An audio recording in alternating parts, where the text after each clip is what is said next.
Gua baru nonton Solo Leveling episode 2 dan seperti biasa, gua ingin kembali merecap ulang apa yang sudah terjadi di episode kali ini. Jadi simak ulasan ini sampai selesai ya.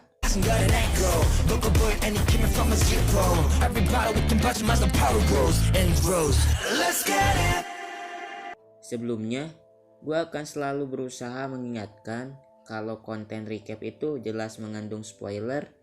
Jadi lebih baik kalian nonton dulu, setelah itu kalian bisa refresh dengan nonton ini.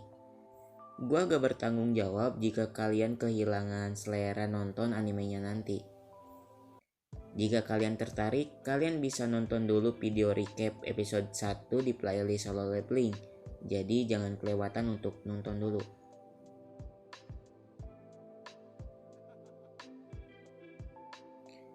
Episode 2 dimulai di saat kepanikan para hunter yang terjebak di kuil Kartenon. Mereka berdebat tentang gimana caranya mereka terbebas dari sini. Salah satu karakter badut yang mengaku punya kaki cepat berusaha untuk melarikan diri, namun dengan sekejap, karakter itu cuma tinggal tersisa sepatunya saja. Di keadaan sepanik ini, Jinwo menjelaskan kalau 3 aturan yang tertulis di salah satu patung harus mereka turuti semisalnya mereka ingin kembali dengan selamat.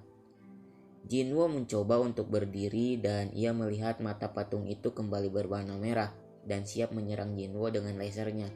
Sebelum patung itu menyerangnya, Jinwo kembali berlutut dan menjelaskan kalau mereka semua harus berlutut agar tidak diserang oleh si patung, dan juga harus mengikuti aturan pertama, yaitu menghormati sang dewa. Mereka semua bersujud kepada patung yang besar, dan raut wajah si patung itu berubah menjadi senyuman ngeri yang ikonik.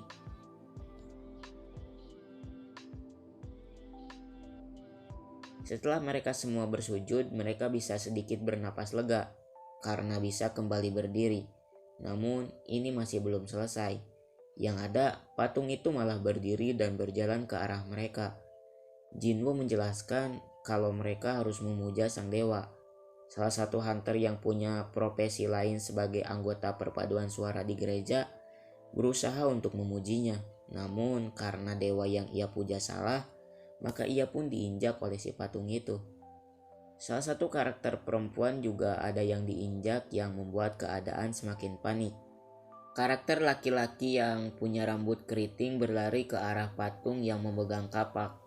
Dan ia tertebas menjadi 2 bagian dan harus rela anaknya jadi yatim dan istrinya menjadi janda padahal lagi mengandung anak kedua. Jinwo berpikir kalau mereka mendekati patung yang memegang alat musik mungkin tidak akan menyerang mereka. Ia pun menyuruh hunter yang masih hidup untuk berlari ke arah patung yang memegang alat musik. Dan benar saja, patung itu mengeluarkan suara di saat hunter sampai ke dekat mereka. Namun patung Jinwo dan hunter perempuan bernama Johe tidak memainkan alat musiknya. Jinwo sadar kalau patungnya hanya akan memainkan alat musiknya kalau patung itu menampung 1 orang. Ia pun meninggalkan Johe di patung itu dan dirinya berlari menuju patung lain. Jinwo diikuti oleh patung yang besar, membuatnya terjatuh ke arah patung yang memegang perisai, membuat salah satu kakinya putus karena dihantam oleh perisainya. Ia berusaha merayap ke patung perempuan yang seperti sedang menyanyi. Guncangan yang ditimbulkan oleh langkah kakinya sudah kembali terhenti. Dari 13 hunter yang ikut ke kastil Kartenon, sekarang cuma tersisa 6 hunter saja. Sebuah altar muncul di tengah-tengah kuil. Jinwo pikir ini ada hubungannya dengan aturan ketiga.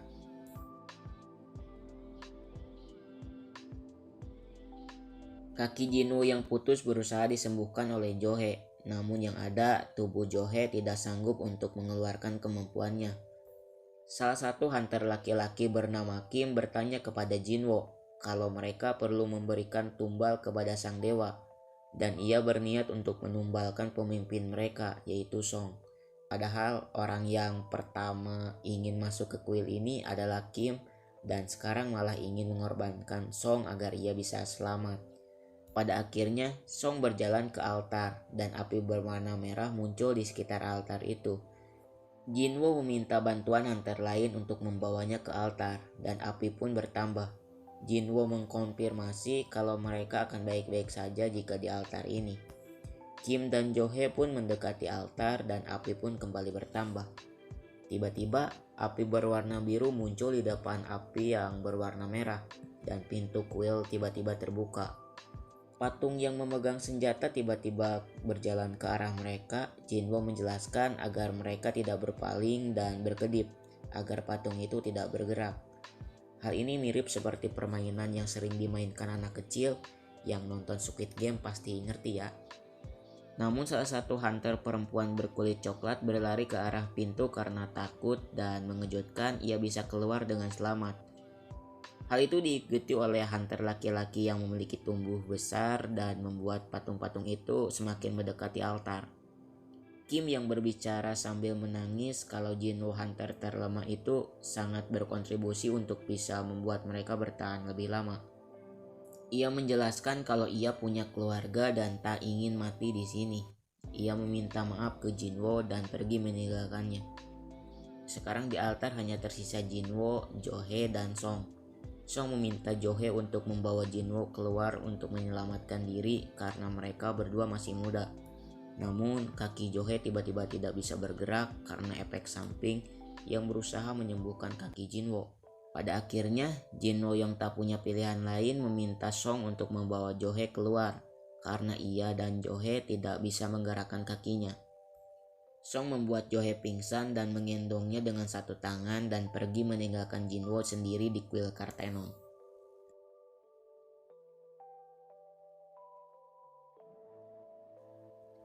Patung-patung itu mendekati Jinwo dan Jinwo mengambil pedang milik Kim yang tertinggal.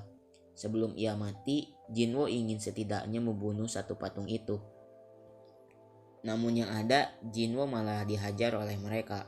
Salah satu tangan Jinwo putus dan perutnya terbuka. Ia awalnya ikhlas jadi tumbal. Kini jadi sadar kalau dia dan mereka yang meninggalkannya adalah manusia yang munafik. Padahal Jinwo juga punya keluarga dan ingin tetap hidup. Dada Jinwo ditusuk dan diangkat oleh salah satu patung. Ia dibaringkan di altar dan darahnya mengalir. Jinwo ingin tetap hidup dan ingin menjadi lebih kuat lagi. Api biru terakhir yang menyala tiba-tiba mati dan 0,02 detik sebelum detak jantungnya berhenti, Jinwo mendapatkan sebuah notifikasi sistem yang berisi pertanyaan apakah ia ingin jadi seorang player. Di sisa kesadaran yang dimiliki Jinwo, ia menyetujuinya dan episode 2 berakhir di sini. Ya terima kasih yang sudah mau dengerin sampai sini. Tentunya recap ini gak semuanya plot ceritanya gua masukin.